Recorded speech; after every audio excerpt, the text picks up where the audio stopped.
Sometime around the year 2011, I approached one of the business owners in my country and begged him to allow me to hawk his product for him.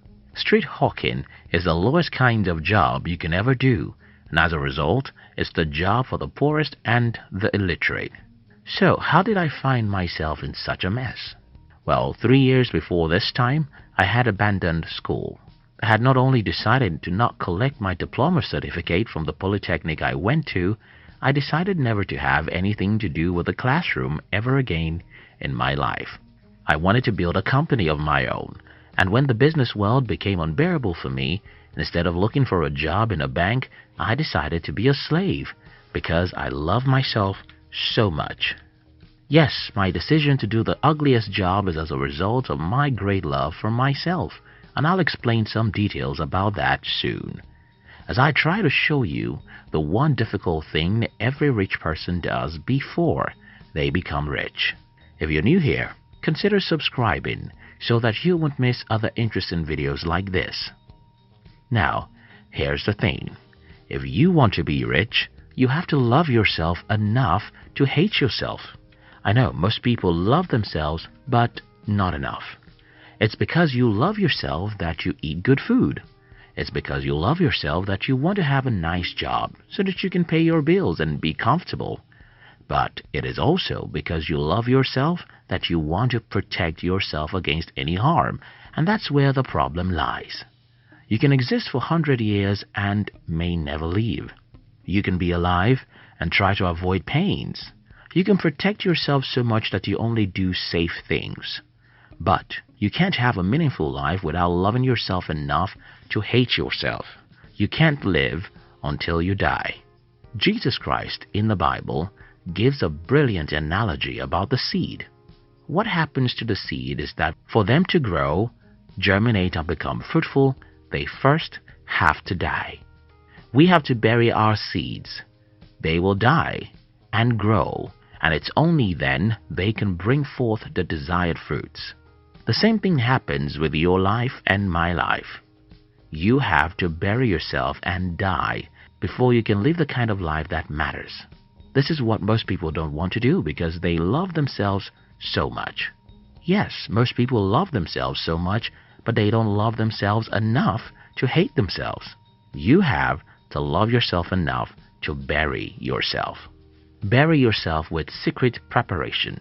When I was in secondary school, the same as a high school in other parts of the world, I announced to two of my friends that I wanted to become the best student in the class. My friends laughed at me because as at that time, I was just an average student. Because they laughed at me, I went back home determined to prove them wrong. I lied to my father so that my stingy father would give me money to buy books. I bought many books that no one else in my class had, and I started waking up early to read before going to school. Whenever I returned from school, I would say no to the TV and instead continue reading my books. Within a single year, I moved from being just an average student to being the best student in my class for about 5 subjects. That radical change didn't just make me proud of myself, it taught me an important lesson, which has stayed with me till this time, and that is, you must love yourself enough to be disciplined in the secret. I don't see many people doing this, and it makes me angry. Take, for instance, a lot of people in my country are afraid of their employers.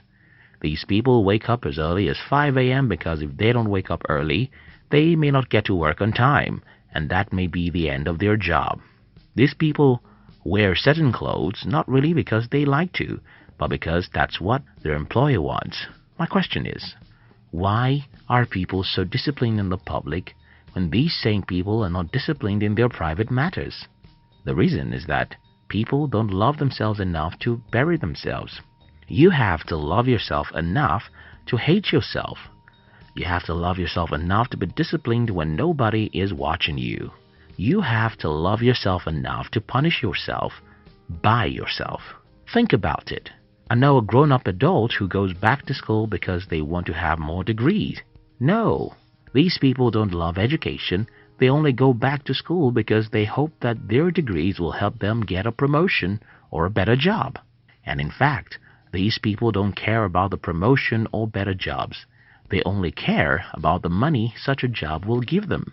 Now, this is where the matter gets complex. I know many adults who don't read any books about money, self-development, or anything like that. And these same people can go back to school again and again to get degrees. What is happening here? It's simple. People are disciplined when someone watches them. People are disciplined when someone is there to grade them. Unfortunately, the same people who are disciplined enough to read academic books because of grades and degrees are not disciplined to read books that can change their life, because nobody is there to grade them for reading such books. You have to love yourself enough to discipline yourself in the private, because private is where the giants are made. Private is where the battles are won or lost. Private is where we choose to fail or to succeed. You have to love yourself enough to hate yourself when nobody is there. Love yourself enough to expose yourself to danger. Look at the forest and show me the strongest trees. They are not the trees that are protected by 1,000 other trees. They are not the trees that never see the hot sun or tough wind. The strongest trees in the desert are those who are exposed to the sun, the heat, and the tough wind. Show me any strong man or woman amongst us, and I'll show you how those men have deliberately exposed themselves to the sun, the heat, and the wind of life. Jesus Christ says in the Bible, if you'll keep your life, you'll lose it. That's the truth, and you must never forget that. If you keep your life, you'll lose it. Just as we love our bodies enough to expose them to the rigor of exercise, you must love your life enough to expose it to the real world. And let me tell you what will happen when you expose yourself to the real world. Yes, you'll make mistakes and fail. These failures are like the pains you experience in the gym. Those pains are holy angels for your life, because the more of them you have, the stronger and smarter you'll be, and the more your chances of success. What are your dreams? Don't wait. Get out and do something. Don't let the fear of failure paralyze you, because if you do, you'll spend the rest of your life doing things you were not made for, and you'll be miserable. Birds are made to fly, and horses are made to run. No fish is happy except it can swim, and no lion is happy except he runs after its prey and destroys them. In the same vein, none of us can ever be truly happy except we do what we were made for, and this always requires that you expose yourself to the world of uncertainty, which will lead you to a lot of mistakes and failures. But I have good news for you. If you love yourself enough to hate yourself, you'll end up as a hero. Love yourself enough to have some enemies. When I decided to forego school for my entrepreneurial journey, that was the last thing my family members expected of their last child, who was on his path to becoming the only professor in the family. Because my family members expected me to live like everyone else, it's normal that they didn't support my decision. This ended up making my life miserable. I failed many times in the business world, but that wasn't my only pain. Emotionally, I had no one to encourage my audacity among my family members, and that was more painful than I can find a word to express right now. But here is the thing.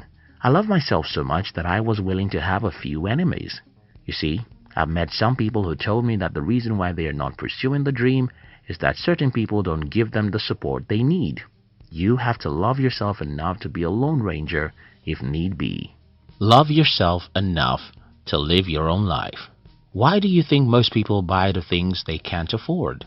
Why do you think most people use phones they can't afford? Why do you think most people use cars they can't afford? Why do you think most people live in apartments and homes they can't afford? Well, most people are lost.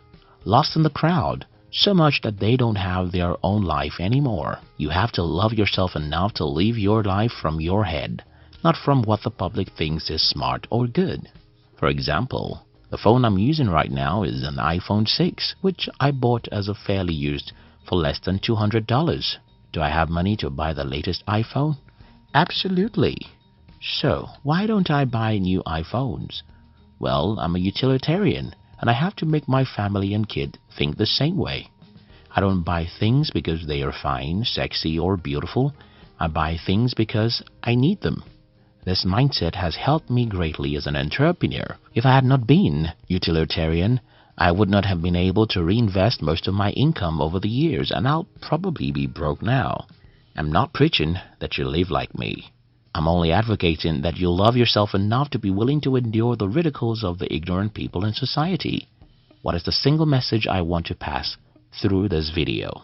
You see, every single individual who had been genuinely wealthy got to a point where they had to love themselves enough to hate themselves. Everyone who has achieved any significant success either in business, science or sport got to a point when they decided to do difficult things even in the secret. Every great man who has ever lived got to a point where they had to decide to die so that like a seed can grow and germinate and be fruitful. You have to love yourself enough to hate yourself.